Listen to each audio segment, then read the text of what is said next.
on that, please? Say something really intelligent and then try to get some money off that, some royalties. I don't know, can you like suck blood from a stone? Because that's what you'd be trying to do. There's gotta be a way. Okay, the reason there's two different cosine, and they're just manipulations of each other. One is easier if you're looking for a side length. One is easier if you're looking for an angle. Looking at them, it should be logical to you of which one's easier for which. If I want a side length, this first one is much easier because your side length is already all by itself over here. So this is going to be our side length cosine law. So it's for sides. This one is for looking if you want an angle. Again, kind of logical. The angle is all by itself. Okay, so this one is used for angles. On your cosine law formula sheet, it does not tell you which one's which. It's up to you to figure out which one you should pick. But it should be logical. Looking for a side length? Using this cosine. For an angle? Using this cosine. Awesome. We're going to put it into action. We're going to do two questions together, and then we are going to talk about something that you've probably heard from another teacher or another tutor if you use that. Then we'll do a couple word problems to finish things up. So, we have two questions here.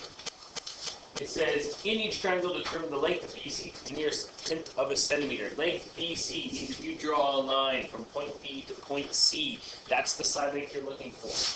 Point B to point C. That's the side length I'm looking for. I'm just going to call it X.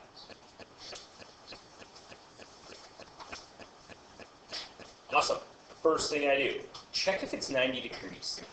Every once in a while they throw a 90-degree triangle in there, and it's like, oh, Pythagorean theorem, super easy. But if you don't check to see if it's 90 degrees, then you miss out on the easier questions. So, look at that. Is it 90 degrees? No, it's not. Second thing I check for, do I have a matching pair? All right, a matching pair means I know the angle and the side length across from it. So if you look at that at 44 degrees, I don't know what's across from it. That's not a matching pair. My next angle is angle C. I don't know it, but I do know its side length is 19. I look at angle B. I don't know angle B. I know its side length is 15. I have no matching pairs. We see that? Perfect. When you get that, no matching pairs, you're going straight to cosine. Awesome. I look, we made a cool little story. How cosine law works. You need to pick which one you want to use. If you're looking for a side length, you're picking that first one. Whole thing through that. Let's try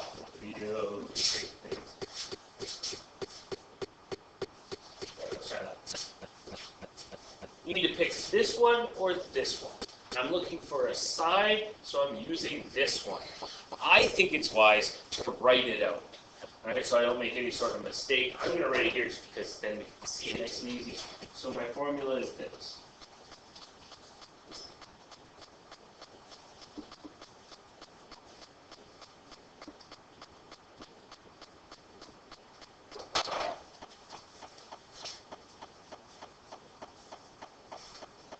Your job now is to fill in everything that you can about that formula. When you're doing that, the side length you're looking for is A. The other things don't matter. So if you reverse B and C, you still get the same answer. But A has to be the side you're looking for. Has to. My formula then, I'm calling this one A, let's call 15B, let's call 19C, would be x squared equals 15 squared plus 19 squared minus 2 times 15 times 19 times cosine of an angle. The angle is the angle that's across from the angle side length you're looking for. It's also the only angle you know. It's kind of convenient, right? But it's always across from the side length you're looking for. So that would be 44. All right, with cosine law, people typically can do that, and they're good. And then their calculator becomes a massive deterrent for them, and they make a mistake after mistake after mistake on that part. So when we do this part, we do it in chunks. So we're going to slowly calculate this together. The first chunk I'm going to calculate is b squared plus c squared. I'm going to calculate that separately. So in my calculator, 15 squared plus 19 squared, and I get 586.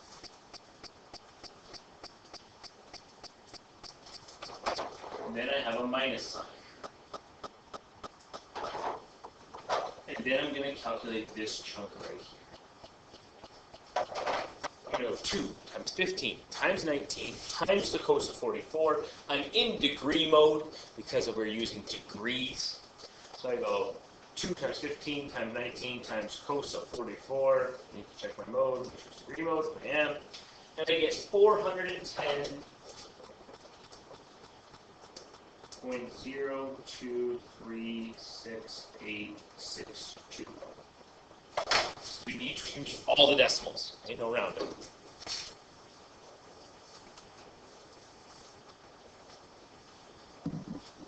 Fantastic. What you've done is you've set yourself up a nice simple subtraction question.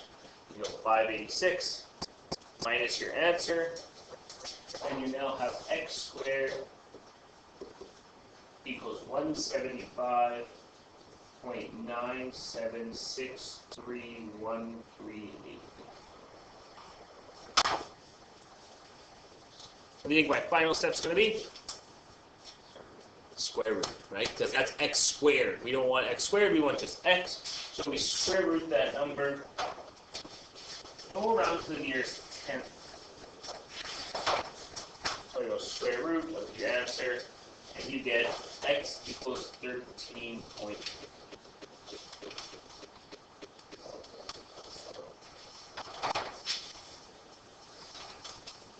People who try to just throw the whole thing in their calculator at once typically end up making a mistake just based on their calculator makes the mistake. Right? That's why I will chunk things out like this. Especially when we get to the division one, like the angle one, helps a lot. It's just safety from your calculator making mistakes. That's all. Not bad, hey? Close enough. Make a little better than unit circle. All right, there's another one right here. Try it on your own. Okay, so I'll give you about 2 minutes. You're going to try the whole thing, and then I'll go through the whole thing. First thing is identifying the side length you want. And this is the side length I want, B to C. I'm just going to call it X for now. Actually, I'm going to call it X. I want to solve for a side length. First thing I check, is it 90 degrees? The answer is no. Next thing I check, do I have a matching pair? An angle and a side across from each other that I know. The answer is no. That's what tells me to go to cosine law. Once I'm on cosine law, I need to figure out if I want my side length one or my angle one. I definitely want the side length one, which is this one, so I'm looking for a side. The side you're looking for is called A. The other sides are B and C. It does not matter your order for B and C. Reverse it, get 100%. Beauty. Now we fill the formula. So I have x of A, so x squared, equals B squared plus C squared minus 2 times B times C times cos of the angle. We can fill in everything in that formula with numbers, except for x, obviously. That gives x squared equals 15 squared plus 21 squared minus 2 times 15 times 21 times cos of 144. We calculate this in chunks. Right, the b squared plus c squared, I'm going to calculate it on its own, and I'm going to get 666.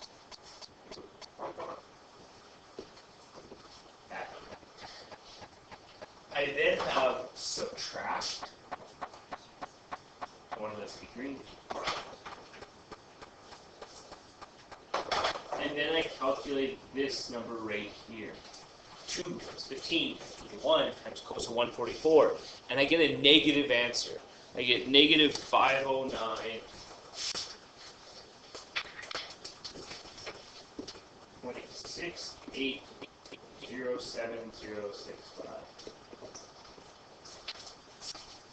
Up to 2 separate numbers. Then I subtract the 2 separate numbers. You are subtracting a negative, so it should be a big number you end up with. Right? Subtracting a negative means you're adding. So when I do that, I should end up with x squared equals the double minus the other number. We get 1,175.680,706. Your last step is to square root that number. So you square root your answer, and we will round to the nearest decimal place. We got x equals 34.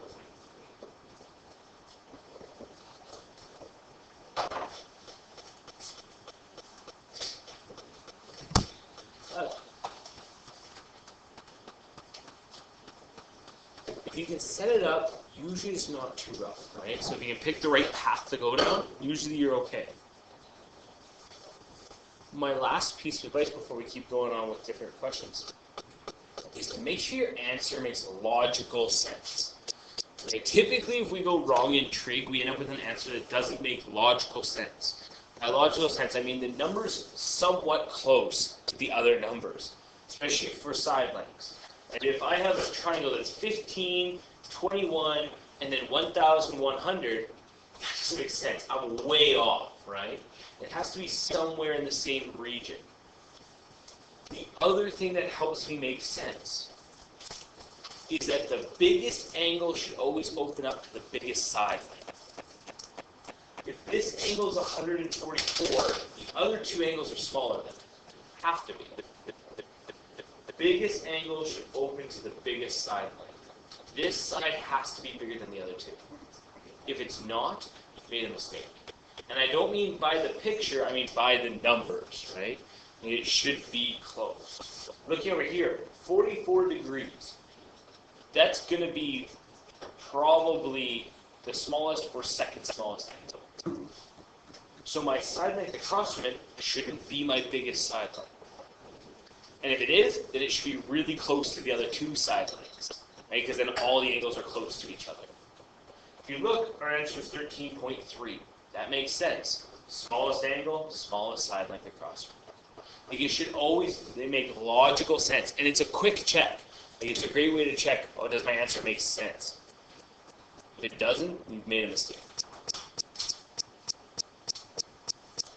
Awesome. Some teachers teach this thing called side, angle, side, or side, side, side. So let me show you it, just because in case somebody else shows you it, and you're like, no, I'm not teaching that. He's stupid.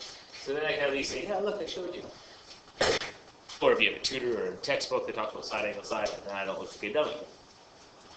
What it is it's a way to tell what to use. So my process is a little more logical. Is it a 90-degree triangle? No. Do I have a matching pair? No. Use cosine.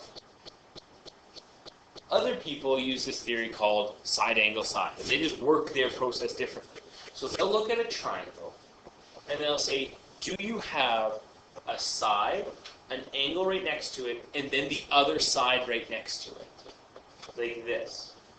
I have a side, an angle, and the other side right next to it. That's SAS. If you have SAS, side, angle, side, use cosine. So that's what people go with. I don't ever use that, and you'll never hear me even refer to it. Okay? But I want to put it there in case you do see it somewhere else, or on an assignment or a practice booklet. What's side, angle, side? That's side, angle, side. It also helps you know which formula to use. So if you have side, angle, side, then you're going to use this formula, the a squared one. So some people just memorize side angle side means use this formula. Especially trig, much rather would preach. Like, think about it. Right? Like, think about what you can do, and then think about what you want to do. You're looking for a side. I should probably use the formula with the side by itself. Like, that's my logical way through it. I think it's a much better approach. But this does work. So if you just memorize side, angle, side, use that formula, you'll be set. We've already done a question on our own, so I'll do this one for you. What do you else move this stuff up? Very good. It's locked. It's always locked. We look at this. My process. We already know it's going to be cosine law because it's side angle side plus cosine law. Is it 90 degrees?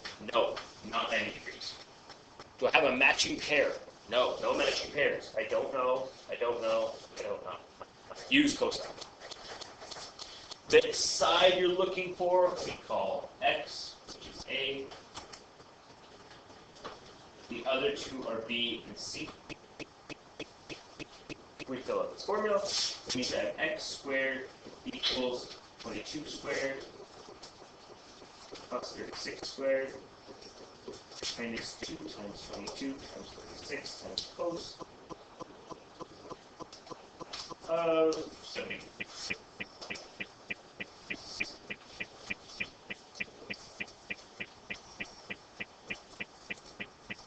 I calculated chunks because I scared of failure. So I go 22 squared plus 36 squared. My first chunk right here equals 17. The next chunk right here without the negatives. So I put the minus. And I do the rest. I go 2 times 22 times 36 times 4 is 74. And I get 436. 609576.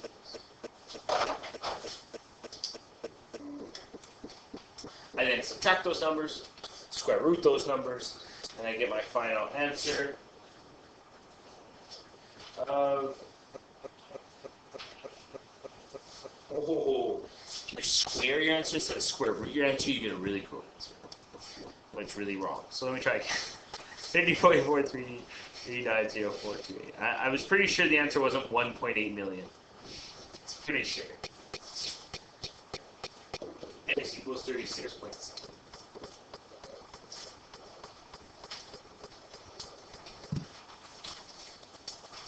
Logically speaking, does that answer make sense? Okay, my triangle, yeah, it does, right? If 74 is probably my biggest angle. If not, it should be close to my biggest angle because the other two are small, right?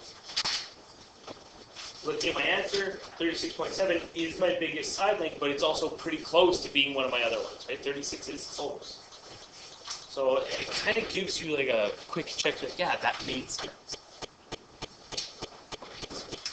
The other thing some better teachers teach their students is side, side, side. So if you have a triangle where you know none of the angles, and you have side, side, side, that instantly tells them they need to use cosine law. Right?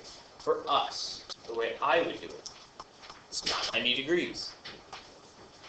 When it's not 90 degrees, I move on to, do I have a matching pair? I don't have any matching pairs because I have none of my angles. Do cosine law. When I'm doing cosine law, if it's asking me for an angle, which is clearly asking me for an angle, then I'm going to use this formula. Cos of theta equals b squared plus c squared minus a squared divided by 2 times b times c.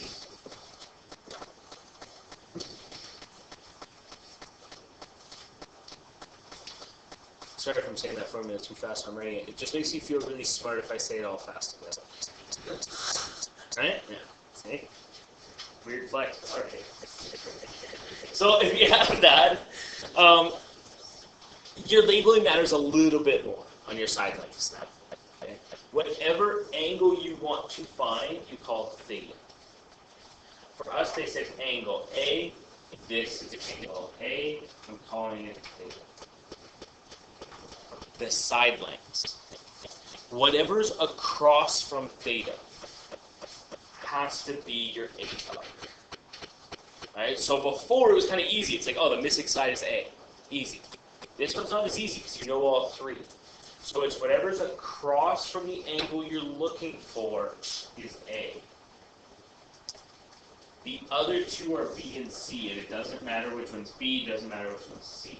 But you have to get A right.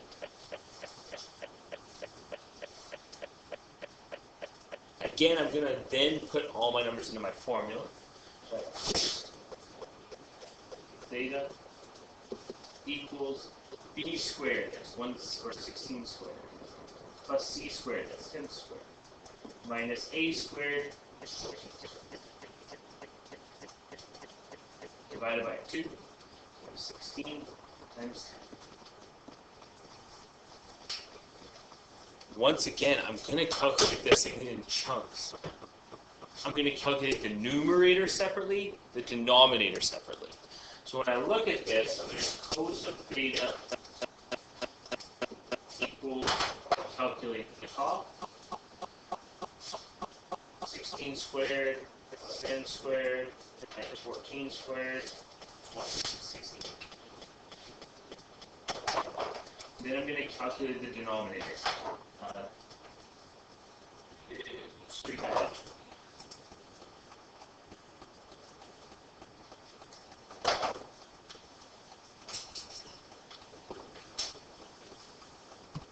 I find that helps me with my calculator, right? It's protecting me from little mistakes with this.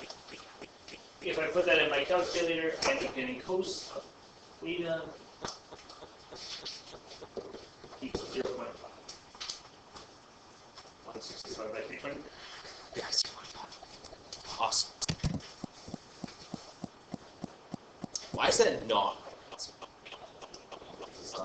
Yeah, because we don't have our angle, right? We have cos of theta. We need to do the inverse, right? We need to find the other thing. We need to figure what theta is, get it by itself. The way we find angles is we always have to finish off with second, and then whatever trig ratio you're using. For us, it's second cos.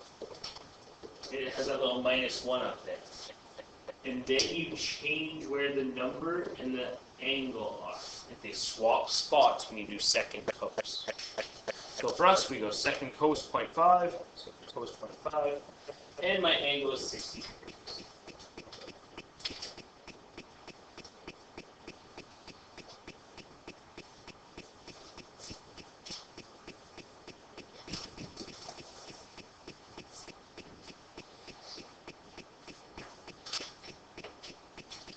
Bingo. That's cosine. So that's like both examples. We've done side lengths now. We've done angles now.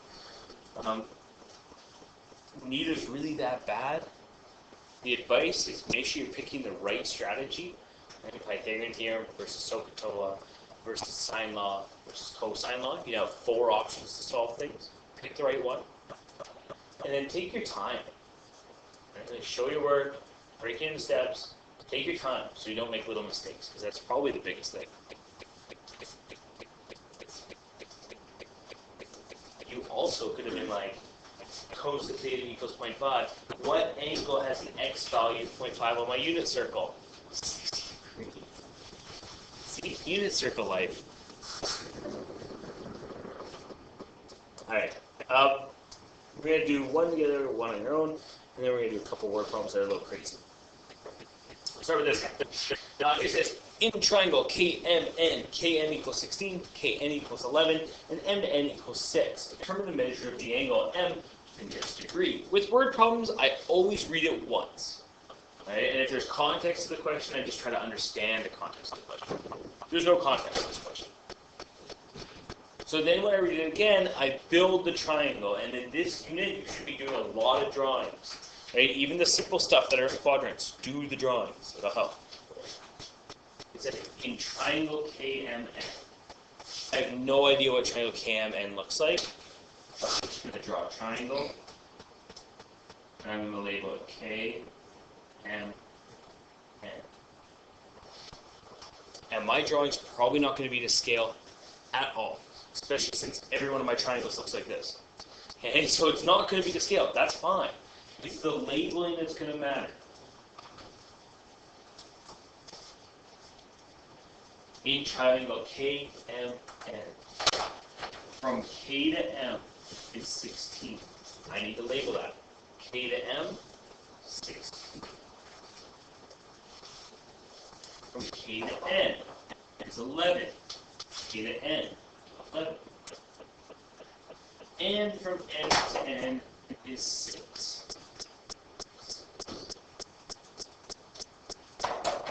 Determine the measure of angle M. That's angle M. I've now built my triangle. Is it to scale? Not even close, right? It looks 16 and 6 are basically the exact same. Every one of my triangles is pretty well an equilateral. It's not going to be to scale. That's fine. But the labeling is going to allow me to do the math proper to get the proper answer. If this was a question on a test, the first thing I ask myself is it 90 degrees?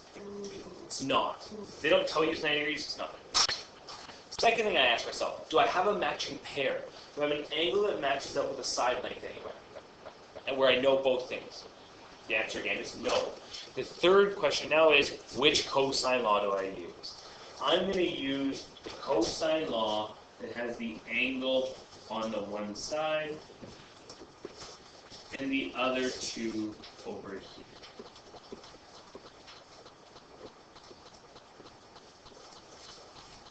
Because I'm looking for an angle, I'm using that law. I need to label my triangle properly. Across from the angle you want has to be A. The other two sides can be B and C.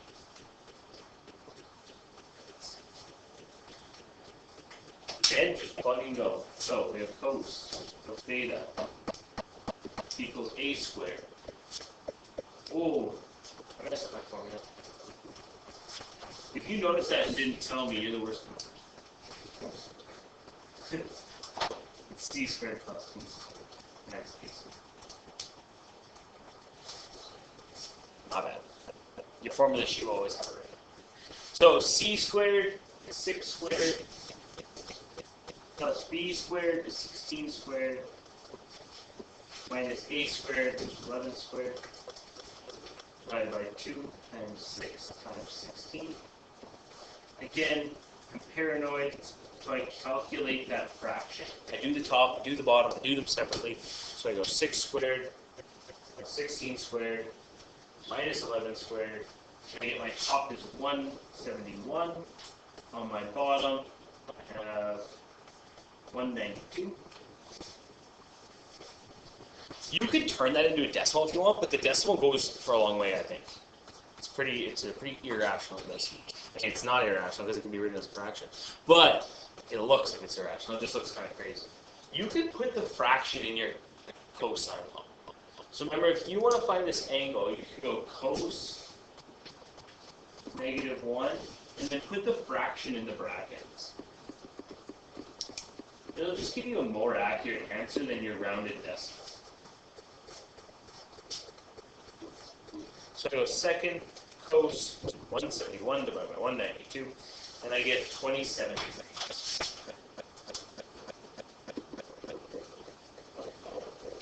That is my angle. The beauty of cosine law is you should only ever have to do it once on a question. The reason being is once you've done it one time, you create a matching pair for yourself. And then you can use sine law, which is easier of the two. Okay, so realize that doing that will always allow you to use sine law. You should never do cosine law like 4 times on one question. Awesome. There's a practice question there. I could call that question 2. Try and error. So give it a shot. I'll give you 5 minutes. And see if you can build the triangle, label the triangle, solve it. In the black, I have what the question asked. In the red, I have solving the rest of the triangles. You can see how easy it can go after you figure out one thing. All right. Look at the black. I had to label my triangle properly. I built triangle STU. Just do. It's not scale at all. And I could change around which corner's which, and as long as my side lengths are good, then you're good. So for instance, look at your triangle. From S to T, wherever that is on your triangle, has to be 16. So if it's over here, S and T, that's fine. But it has to be 16. That's what matters. The next thing is you have to label the right triangle you're looking for. You're looking for angle T, so I've labeled that properly. Across from T has to be your A. That's the only one that really matters. B and C, nobody else cares. Fantastic. And then put it all into my cosine formula right here. Did my top and my bottom separately.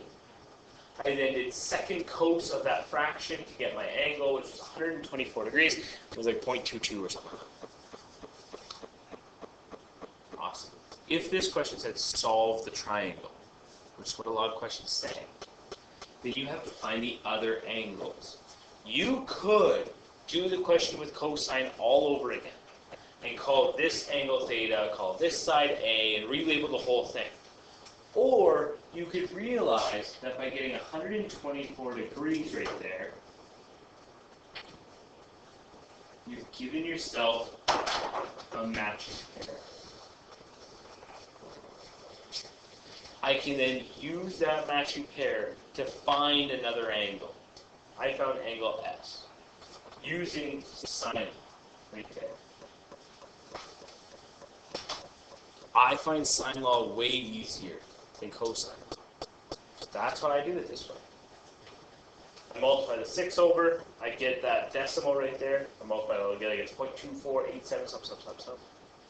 Second sine, get the right answer. Once you have two angles, the third angle is really easy to find. All you do is 180 minus the other two angles. And it'll always give you the third one.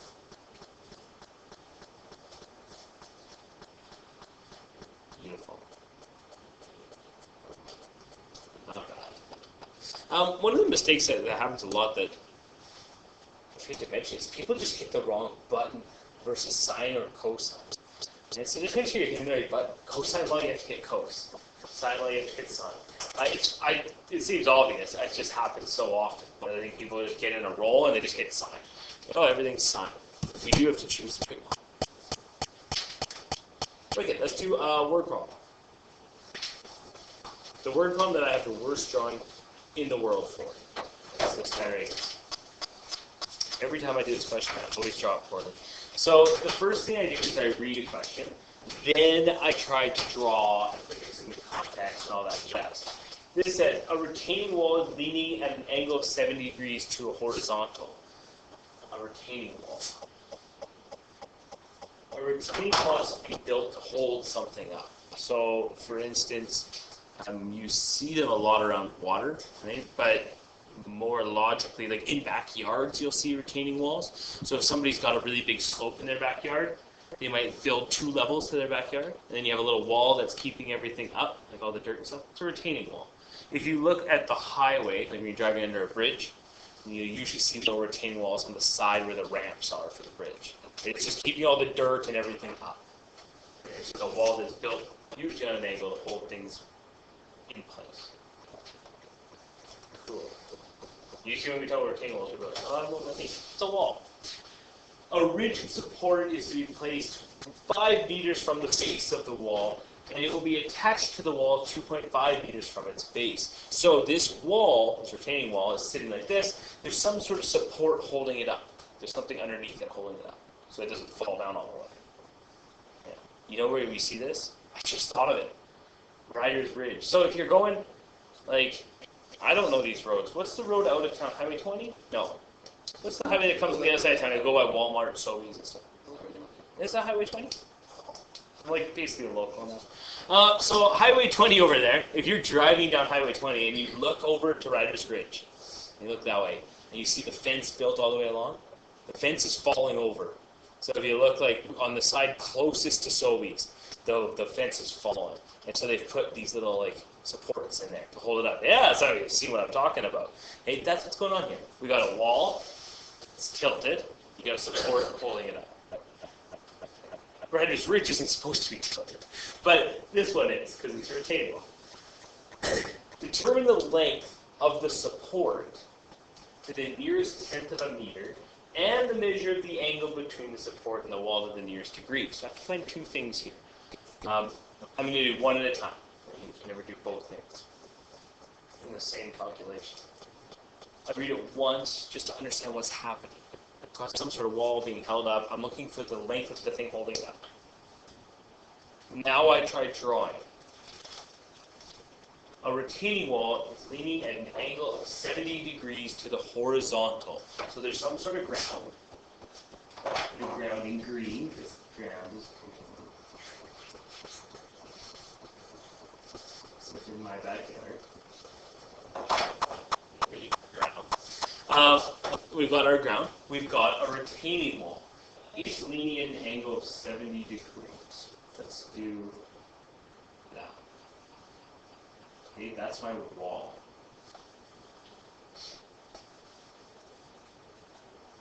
It's leaning at an angle of 70 degrees.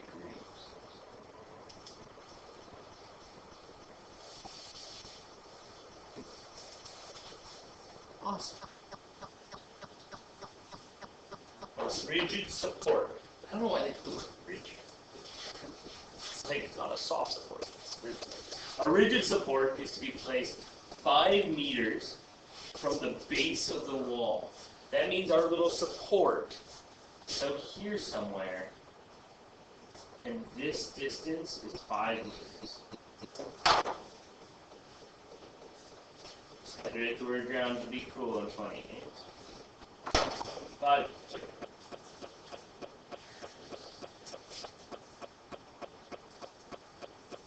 That's where it's being placed. When you place it there, it's holding up the wall like that, on like an angle. Maybe a different color should stand up a little bit. That's my rigid support. It will be attached to the wall 2.5 meters from its base. That means from here to here. It's 2.5. It's being attached to the wall 2.5 meters from its base. For the record, that's the best I've ever drawn this. So if you want better than that, good luck.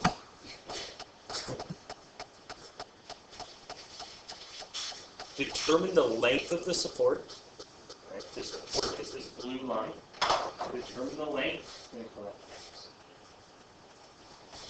And measure the angle between the support and the wall. We'll do that part after. Let's just work on the length of the support. That's X. Looking at that, I have to decide what type of question I have. Do I have a 90-degree triangle? You do have side angle side, so if you want to do it that way, you'd be like side angle side, cosine. I would go, do I have a matching pair anywhere? Can I match these up? Can I match those up? Can I match that? Is there anywhere I know both, the side and the angle? The answer is no. So that means sine law is a no-go.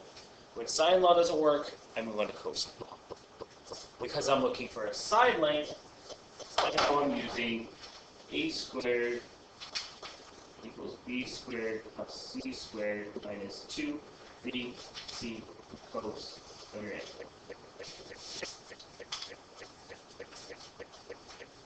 That's my process to tackling any question. Then just fill in the numbers and solve it. So a squared has to be the side you're looking for, x squared equals b, let's call 5b.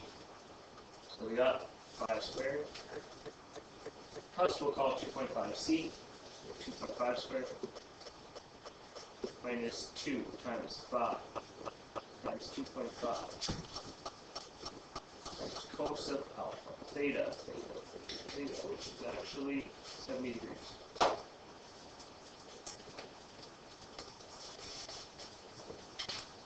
Again, we calculate that in chunks. So I go 5 squared plus 2.5 squared. I can do this. I mean, it's just b squared plus c squared, okay? Yeah. X squared equals 31.25, and then I have minus, and I calculate the other one. 2 times 5 times 2.5 times cos of 70. So minus this guy, 8.55050358.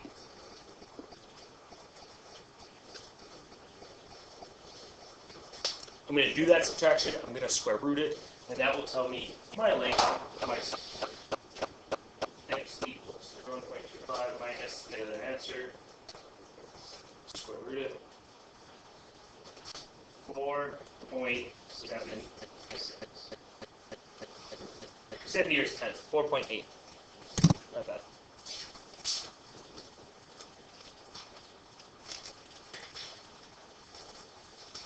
The length of the support is 4 point.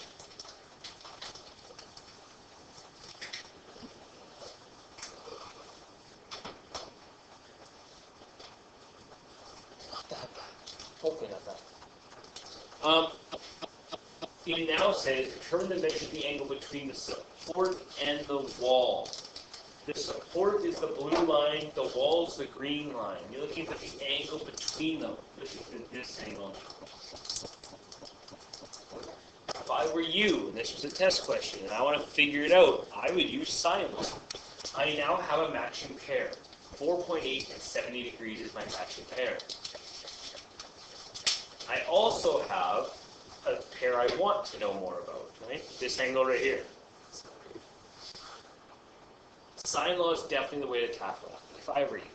You could technically still use cosine law, right? Where you have all three sides. I just think sine law is easy.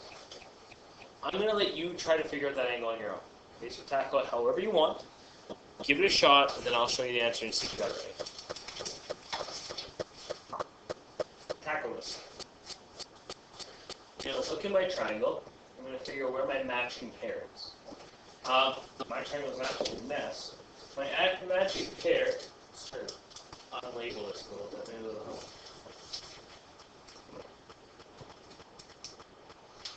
Not so bad now.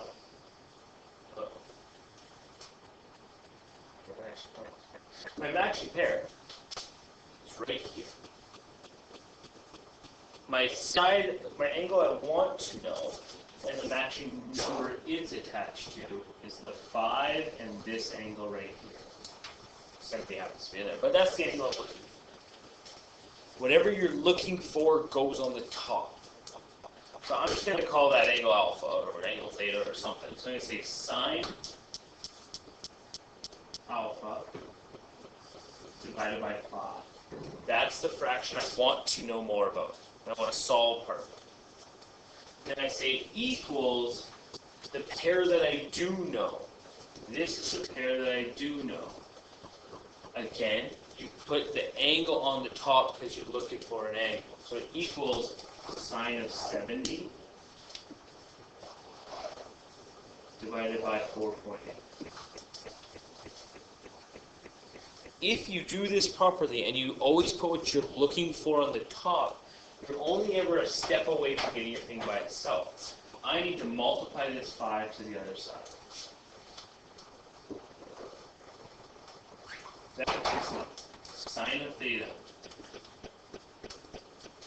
equals sine of 70 times 5 divided by 4.8. When you calculate that decimal, make sure that you put brackets to close off your 70. That's important. So sine 70, close the bracket, times 5 divided by 4.8. We get sine of theta equals 0.9788, blah, blah, blah. For a second sine, you end up getting 78.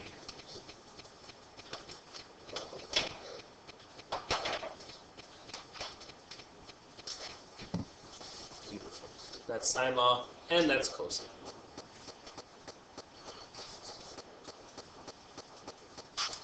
The last question is kind of a cool 3D question. We're not going to include it. There's a nice little problem on your unit assignment, but the picture's already drawn for you. You'll never have to do a question like this and make the drawing. Okay, it's a little too crazy. We used to do it, we're not anymore. And I don't think we have time to finish it because it actually is quite a question. So instead, what we're going to do